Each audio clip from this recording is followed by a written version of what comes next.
The problem is not the pleasure. The problem is when we detach pleasure from meaning. It becomes like junk food with empty calories that we consume more and more, but it never truly satisfies. But true beauty, it is something that truly nourishes our souls and lifts our eyes back to God Himself, who is the source of all beauty. The fruit is a nourished soul and a changed life. We're not just numbed and checked out of life, but are now changed for the better in a way that actually motivates us to love and good works. We live in a world obsessed with pleasure. We scroll, we stream, we consume, all designed to make us feel something. But the more we chase pleasure, the more we actually become numb. In many ways, we become overstimulated, but undernourished. It reminds me of Huxley's novel, Brave New World, in which the citizens of that world were kept peaceful and happy through a drug called soma. So they didn't have to feel any pain or worry or stress. Anytime things riled them up, they got stressed or anxious about something, they just popped the soma. And they were able to drift off into this pleasure land like a vacation of nothingness. And our pleasures often function in a similar way in our society today. That we are kept entertained, but our entertainment is more numbing of the soul. It is checking us out versus actually nourishing and transforming us in a meaningful way. There's nothing wrong with pleasure itself. God created us to enjoy and receive pleasure. As the psalmist reminds us, in His presence is the fullness of joy, and at His right hand are pleasures forevermore.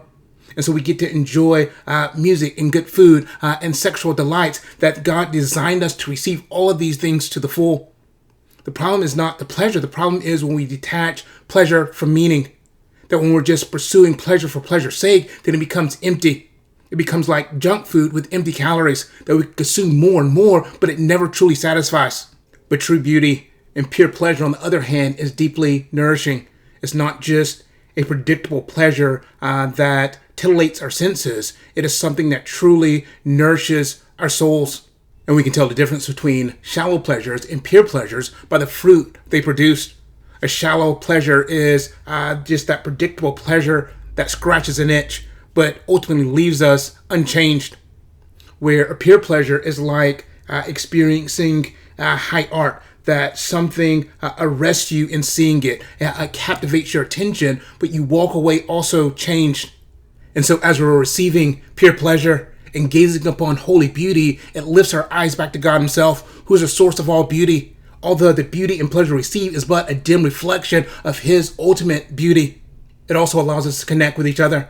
As we see the beauty in each other, or the beauty that our hands have created, it reminds us of our common humanity. That we're not disconnected from each other, but we are able to share this world with individuals who possess this beauty and able to create this beauty themselves. And it also allows us to connect with our very selves, exposing our deep fears and desires and hopes and aspirations, that we're inspired or moved by what we see. The fruit is a nourished soul and a changed life. We're not just numbed and checked out of life, distracted by the shallow pleasures of life, but are now changed for the better in a way that actually motivates us to love and good works. We want to make the world better. We want to make our relationships better because of the beauty, because of the pleasure that we received. We're now motivated and inspired to make the world around us better. This cannot be said of soma and the shallow entertainment that we often pursue that leaves us disconnected and isolated from God, others, and even ourselves. And so the irony is that in a world already obsessed with pleasure, we don't need less pleasure. We actually need more pleasure, but pleasure that is deeply rooted and transcendent, taking us beyond ourselves into life and goodness that God has for us. And so seek that pleasure, seek that beauty that pierces your heart and not just entertains you, but actually remakes you into God's best. If this resonates with you, then like and subscribe and share with other men who need help finding this pleasure that is worth living for. And then check out this next video and let's continue the conversation about how we can rise and reign together as kingdom men throughout our life and relationships. Check that out here.